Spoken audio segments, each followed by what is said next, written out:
Bum, bum, bum. Hey, Instagram, it's me, T, from the Pattersons, taking the train to the bed. It's Friday for this tirade for a Friday. This is a Friday's like the week wrap up kind of thingy. You know what I mean? Yesterday was audiogram. What's that? Audiogram, audio drama, Instagram audio drama. Wednesdays was is world, world politics. Tuesdays is American politics. Mondays is about me. And next comes Saturday, Sunday, next couple of days, it's going to be like blah, blah, blah, blah, blah. But this is kind of interesting. Of note, the brother from Botswana beat the brother from America. Right? So there you go. Anything can happen on the track on the 200 meter. So sorry, that's what happens. All those people that bet and stuff like that. That's what happens. But it's interesting. Like I think this is a case of chickens coming home to roost. You say, what are you talking about, brother? There was no beef with you. There was no that. I'm talking about America. Okay. Now, Lyles then said, I'm sorry, I didn't want to mention names, but the brother from America, he said that he got a case of the COVID. That's what he said. That's what I heard. Maybe it's wrong, right? That was his thing because he came in third. He got the bronze medal instead of the gold medal because that was his. Maybe that's his. Don't matter. So the brothers from Lesotho, now Africa's like, hey, you know, Jamaica, Africa, USA. Well, they're all black anyway, so it don't matter, right? And but here's why I said chickens coming home to roost. Now you do know that COVID was how do you say it? Manufactured, encouraged. Let's say encouraged by forces that be in America. They get their little laboratory, like a cartoon. What if we do this? What if we do that? And it's been exposed, but look, you got to do your research. That's all I'm trying to say. So, anyway, so because of that, of course, COVID or whatever have you, the brother lost the race. So that's America couldn't take one. I don't even. That's what happened, right? Now, so I've been thinking about that because, like I said, the forces that be, they've been in their little laboratories, even right now. What are we going to do? How are we going to win this? How are we going to do a biologic? How are we going to do this war? That's what's happening now. Even now, we're at the throes, the end of the empire, as they say. And so what's happening in America? What they're doing all kinds of little nefarious things all over the world. You got to do something with was it Indonesia was the last thing. Ferment some stuff there. Because let me put it this way. Look, the I don't want to say the deep state, but those agencies, right? They have to sort of justify them being the agencies, and a lot of them want to be the agency, right? So they all got. So what they do is they sort of compete against each other. So you got this sphere, you got that sphere. What kind of dirty are you doing there?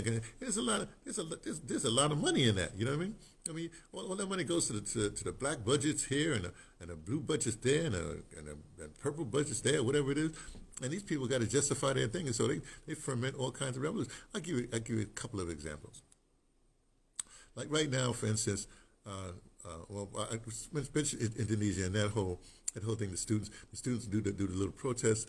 I'm sorry, the students did a big protest, and so of course they get infiltrated and agent provocateur steer it one way, and before you know it, boom. And so now Indonesia was supposed to be hanging out with BRICS. They're going to get a regime change or whatever have you, and they're going to say no BRICS for you, right? Here in South Africa, the what's that party, the DA, they're neo-colonialists too. They get in there and eat it, and they'll be tweaking with the with the ANC, with South African politics, and so they'll go neo-colonial way. You see what I'm saying? Like that. What I fear, not fear, but what my concern is something like say Morocco, and it's Sahel states, right? Because now Morocco's they're trying to how do you say, be friends with Burkina Faso. Oh, well, we love you now, but Morocco, come on now. We know they, the French, they Frenchied and U.S. up the Yazoo, right? And so what they'll probably do is that, oh yeah, we're friends, and then try to do little backbiting there. You got. Because all this stuff is just, and of course you had the Venezuela thing, but that's going to be, well, that'll resolve itself. But all I'm saying is that These folks don't give up. And how I know that? Let me take you back to it. Now, I cite this sometimes. Now, a lot of times I don't tell you what's happening because you're supposed to do your own research. I'm tired of y'all trying to get the answers, and then you repeat the answers that you think you got. Right? That's not how it works. You do your own research. Now, I had an internship when I was undergrad, a long time ago, in the 70s, at a radio station in New Brunswick, the big radio station there. And I intentionally went out. I was doing the copyright department, make the advertisements. But I intentionally went out with the salesman there, right? And it was kind of interesting because the head of the copyright department, there was this guy. He was taking this course. There's a Werner Erhard course called EST, right? Stick a pin in that. Just hold it for a second. I just want to just meander just for a little bit. I also had, before I went there, I was at Trenton State College when I was still in the Air Force, taking some extension courses, and I had an internship at the newspaper in Trenton. And I learned a lot there.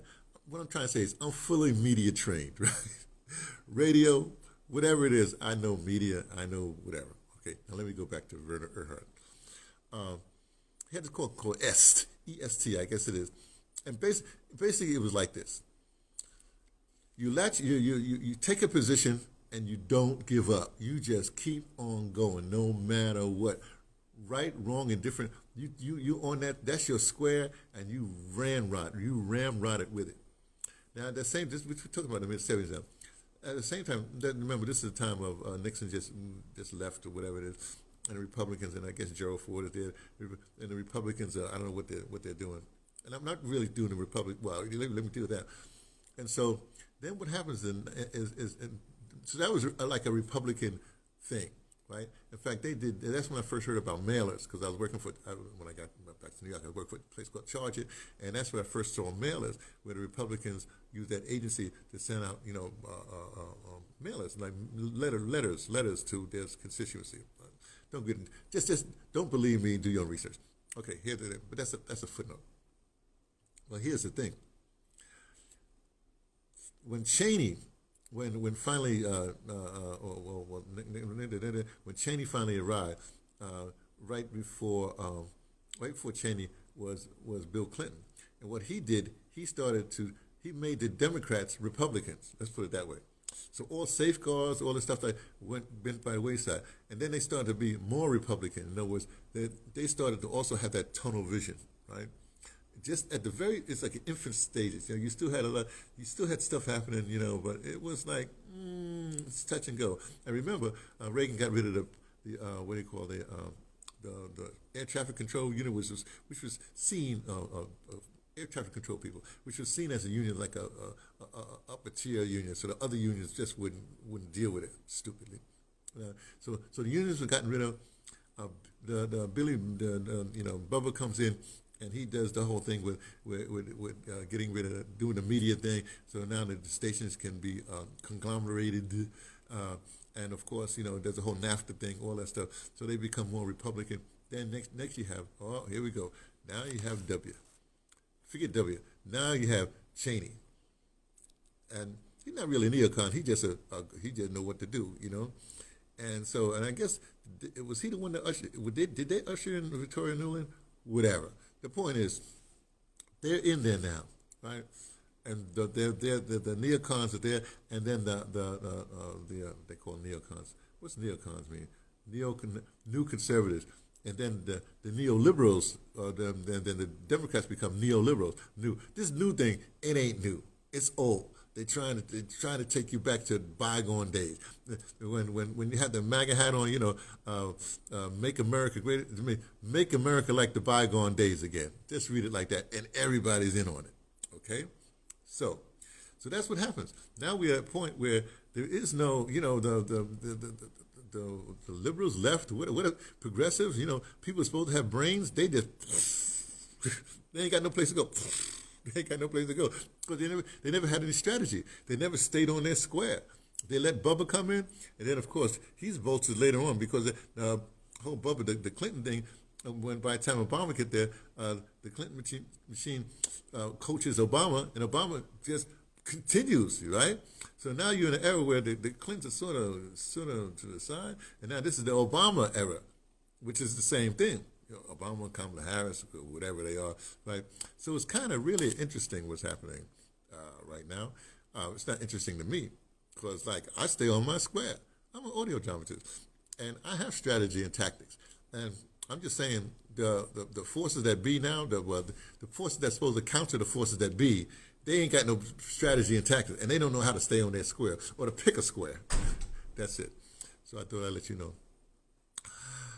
That's it for a Friday tirade. I'll talk to you another time. Later.